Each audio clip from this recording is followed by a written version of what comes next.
You have understood the definition of capital asset. Capital asset का definition section 2 clause 14 of the Income Tax Act 1961 में दिया हुआ है negative and positive list का combination में। तो कैपिटल एसेट का डेफिनेशन कंक्लूड होता है नेगेटिव एंड पॉजिटिव लिस्ट का कॉम्बिनेशन में।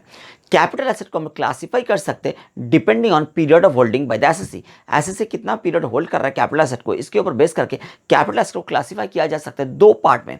वन पार्ट हो सकता है long term capital asset and another part हो सकता है शॉर्ट टर्म कैपिटल एसेट। क्या बता रहे हैं? कैपिटल एसेट को हम दो पार्ट में डिवाइड कर रहे हैं depending on period of holding. One is long term capital asset and another is short term capital asset. Long term capital asset का डेफिनेशन दिया हुआ है section 2 clause 29A of the income tax act 1961 में, और section 2 clause 42A section 2 clause 42A of the income tax act 1961 में short term capital asset का definition दिया है। Short term and long term इसका बेसिस क्या है, ये डिवीजन का बेसिस क्या है, ये डिवीजन का बेसिस है पीरियड ऑफ होल्डिंग। तो देखते हैं कौन सा एसेट के लिए कितना पीरियड ऑफ होल्डिंग होने में वो लॉन्ग टर्म कैटेगराइज किया जाएगा और कितना पीरियड ऑफ होल्डिंग होने में वो शॉर्ट टर्म कैटेगराइज किया जाएगा। नंबर वन हम ले रहे हैं, नंबर वन एसेट ले रहे हैं security other than unit. Unit को छोड़ के बाकी सिक्योरिटी को ले रहे हैं। Security other than unit listed in a recognised stock exchange. Security अगर कोई रिकॉग्नाइज्ड स्टॉक एक्सचेंज में लिस्टेड है वो एक कैटेगरी में आ रहा है। दूसरा कैटेगरी में आ रहा है unit of equity oriented mutual fund, जिसको बोलते हैं EOMF equity oriented mutual fund.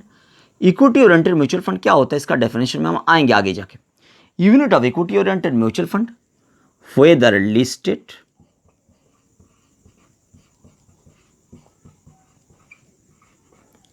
और unlisted. Third, unit of unit trust of India whether listed और अनलिस्टेड। फोर्थ में आएगा zero coupon bond,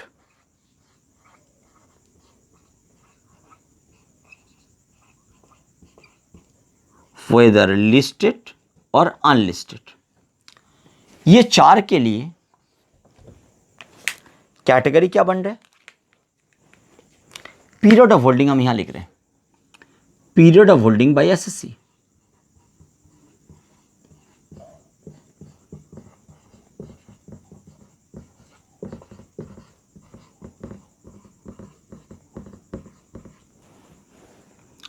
up to 12 months,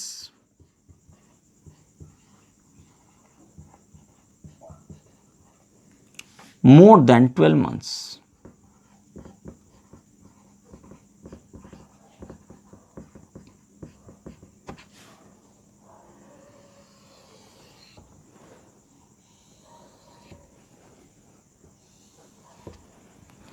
देखिए 12 मंथ्स तक अगर ये चार एसेट को हेल्ड किया जा रहा है तो ये चार asset short term capital asset category में आएंगे। अगर मोर देन 12 मंथ्स होल्ड किया जा रहा है तो ये long term capital asset category में आएंगे। ये बात कहां से हम डेराइव कर रहे हैं, ये दोनों सेक्शंस।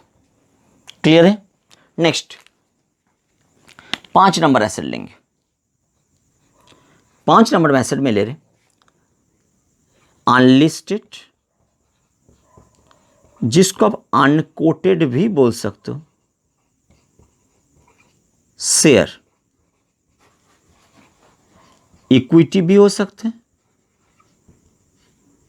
प्रेफरेंस भी हो सकते हैं।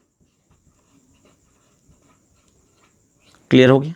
बट अनलिस्टेड होना जरूरी है। लिस्टेड इक्विटी और लिस्टेड प्रेफरेंस शेयर कहां कवर हो रहे हैं, ये वाला में security listed in a recognised stock exchange, तो लिस्टेड शेयर नंबर 1 में कवर होगी। यहां 5 नंबर में हम लिख रहे हैं अनलिस्टेड और अनकोटेड शेयर, इक्विटी और प्रेफरेंस, अनलिस्टेड वाला। 6 नंबर में लिखेंगे इमूवेबल प्रॉपर्टी,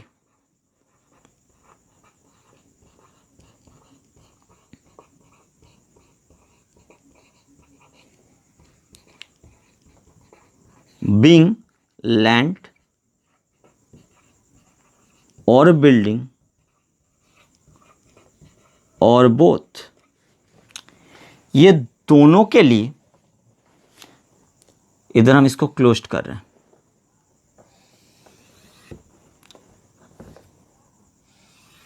ये दोनों के लिए नियम क्या है? अप टू 24 मंथ्स एक कैटेगरी होगा, मोर देन 24 मंथ्स और एक कैटेगरी होगा।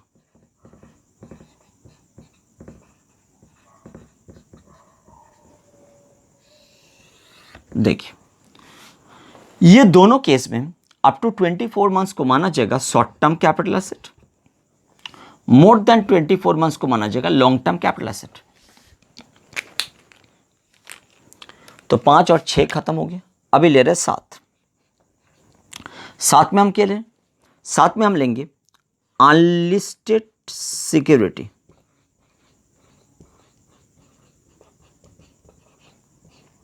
Other than share.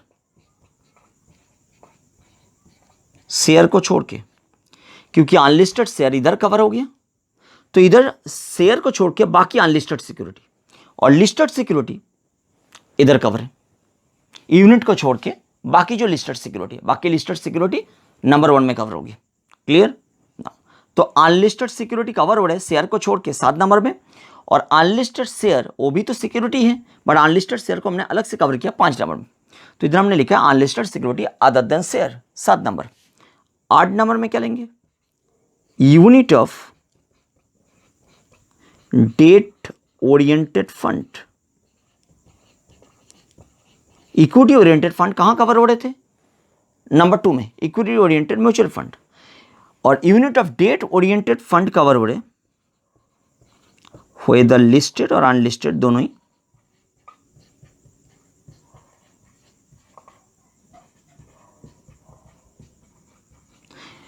ये दोनों 8 नंबर में कवर हो रहे हैं। 9 नंबर में हम लिखेंगे अदर कैपिटल एसेट।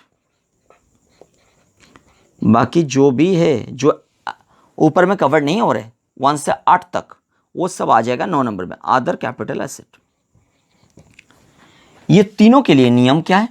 देखिए, इसको यहां क्लोज कर रहे हैं, 5 और 6 को क्लोज कर दिया। अभी 7, 8, 9 के लिए लिख रहे हैं अप टू 36 मंथ्स क्या नियम है?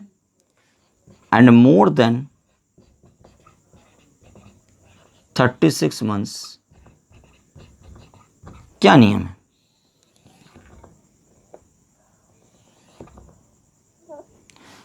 मोर देन 36 मंथ्स में क्या नियम है? अप टू 36 मंथ में क्या नियम है? इधर लिखेंगे शॉर्ट टर्म कैपिटल एसेट, इधर लिखेंगे long term capital asset. Cover हो गया। बात समझ में आ रहा है?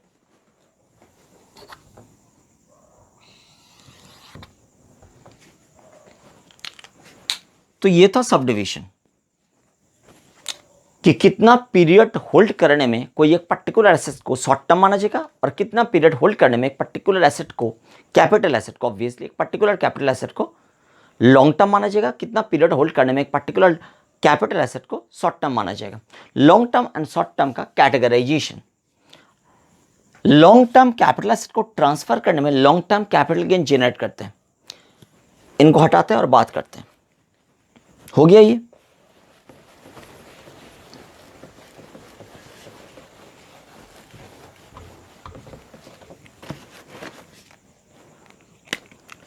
लॉन्ग टर्म कैपिटल एसेट को ट्रांसफर करने में